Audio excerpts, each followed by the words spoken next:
Authority in classic antiquity was attributed to the natural institutions of the family and the tribe. Inheritance gave to the head of each household the right to his home lands, his cattle, and his slaves, a right sanctioned by the cult of traditional deities, agricultural, civic, and domestic. These landlords and their sons were the free citizens of the fortified market town in the midst of their estates. The whole formed a compact territory, closely bounded by other states, or extending more vaguely, with more questionable rights of possession, over the inland mountains and moors, or the islands visible beyond the little port. The fundamental political duty and pride in such a domestic society was to protect and defend it, that it might last forever. Yet the number of estates and of citizen proprietors might be limited by law. It was inevitable in prosperous times that the number of younger sons and their children should overflow prescribed bounds and threaten to merge materially and morally with the floating population of merchants, artisans, and foreign immigrants that crowded the marketplace. In Rome, a certain largeness of vision and impulse to venture on complex and boundless undertakings led to the doubling of the patrician citizenship with another unlimited class of plebeians, citizens also, and soldiers, eventually electing their own tribunes to match the traditional consuls. And at last, it became impossible not to admit conquered nations and cities to the privileges of citizenship, not to mention the multitudes of foreign slaves and adventurers that ultimately formed the proletariat of Rome, which, together with the barbarians introduced into the armies, drowned ancient society in their flood and became the staple of Christian nations. Greek cities, for the most part, had less elbow room geographically, and were less inclined or able to conquer one another, in spite of their continual neighborly feuds. There was a religious, fabulous, and festive kinship among them, enveloping their political independence and rivalries, somewhat like the unity of quarreling Christendom when Christendom was morally one. But the Greeks could not live loyally under a common government. The Athenian Empire never took shape, and that of Alexander was parceled out at his death. When the population of a Greek city outgrew its narrow limits, a colony was sent out beyond the sea to form an exactly similar city, until the pressure of larger units on their borders, Macedon and Rome, at last overshadowed them all, putting an end at once to their quarrels, their expansion, and their liberty. The ancients had tried to live as if the universe were a farm, and man the farmer. But the universe is inhuman. Even mankind is too numerous, too various, and too unteachable to suffer anything reasonable in politics, in manners, or in speculation, to subsist in peace. The classical city-state could not long practice only human arts, or nurse only human convictions. Man needs to remember that he is also a beast, and to discover that he is also a spirit. Since those days, exploration has disclosed the extent and variety of the political and economic forces with which rational policy anywhere would have to count. And a better equipped natural science has disclosed the nature of the cosmos and of its natural history quite sufficiently to dispel ancient illusions about the status there of mankind and of the human mind. Nevertheless, these illusions have not wholly disappeared, and a rational policy has nowhere taken root. The authority of facts has been verbally admitted by some philosophers, who often jeopardize their own authority by their blindness to the vital and imaginative nature of man. But this vital and imaginative human nature, which was itself initially blind, has continued to rule society. The verbal acknowledgement of an immeasurable universe, both in space and time, engulfing mankind in its fertile indifference, far from inspiring modesty and homely wisdom, has filled the industrial and political world with self-complacency at its dangerous ability to control and exploit matter, and even to remodel human nature. This because remarkable new arts in mechanics and medicine cannot be practiced with dazzling immediate success.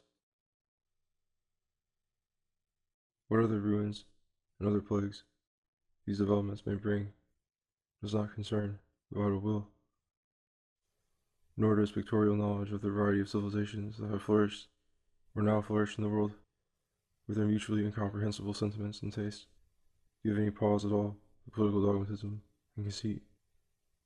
But the fact that something hostile to one's own policy may be embraced by other nations or religions only serves to kindle the more fiercely in each camp the ignis fatuus of its rightness and universal authority. Even professional philosophy often stimulates this folly by building an ideal mirage of the universe and substituting it for the material one, in which all these developments are found to take place and to carry with them the fate of nations and of their boasts. The result is that today, after the General War of 1939 through 1945, we see nations with Western equipment, material and political, driving one another from their lands, imprisoning multitudes in camps, mines, and workshops, forcing them to serve foreign interests, and indoctrinating them in foreign principles. For only by extirpating all other ways of thinking and living does each party propose to secure universal peace and unanimity under its own domination. The migrations of the barbarians were carried on with the same justification, need, or ambition. Today, the earth being preempted, we see instead an insurrection from below of parties or classes that feel or are persuaded by their leaders to believe that fate has been unjust to them. Such local or partisan rebellion possesses, at least momentarily, the initial authority of primal will. Were this wanting, no knowledge of circumstances could have any moral force, since nothing that could happen would be relevant to any need or desire. But primal will is utterly ignorant. Its normal adaptation to possible achievement, which might seem prophetic wisdom, hangs on the fact that animal organisms are reproductions of organisms previously existing. The reproduction cannot help showing the disposition which had enabled the parents to live. Yet as reproduction is never perfect, and the environment may be modified too, there remains a broad margin in which the will may display its primordial blindness.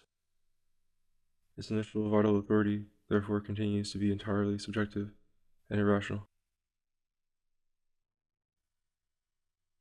When reason dawns, it does not destroy the initial power of this irrational will, which indeed reason comes to serve, but to serve it when enlightened by a gradually extended knowledge of circumstances and of the radical contingency and endless contradictions of primal will itself.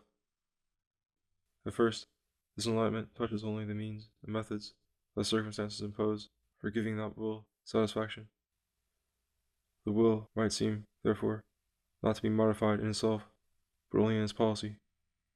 Attention to conditions and to dangers, however, imposes constant checks and discerns bypaths for the will to follow. So that, without meaning to repent, it learns to withstand its inopportune impulses and to acquire a certain plasticity. For bypaths may have their charm, and in any case, teach new lessons which unwittingly deflect the course of will from within. Enlightenment sinks in this way into the psyche. Often, attention given to circumstances becomes pure curiosity, which children and idlers show, or dramatic appreciation of the objective order of events. Reason then begins to live freely, for its own sake, but it can hardly remain pure reason, being the keenest faculty of an impassioned psyche. The alien realities observed begin to be loved, and the subjective native authority of will begins to be challenged by sympathy, by self-deprecation, perhaps by shame. Ultimately, a vivid realization of circumstances and of destiny may even rebuke will altogether, little suspecting that this impulse to rebuke nature is itself a product of nature. And passion may be condemned for being irrational, as if the love of reason were not, in its pugnacity, and in its exclusiveness, an instance of unreason. The contradictions of will in its vital and social manifestations may be further condemned as criminal, because they strive to destroy one another. All will ends by thus seeming both vain and wicked, as if the conscience that so judges were not a militant passion, explicable biologically, but rationally groundless and self-annulling.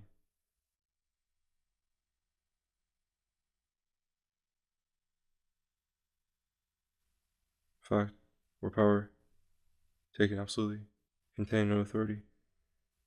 Authority is a relation, and it accrues to a fact, a power, or an idea, when one of these is found to confront, or inwardly to control, the satisfaction of primal will.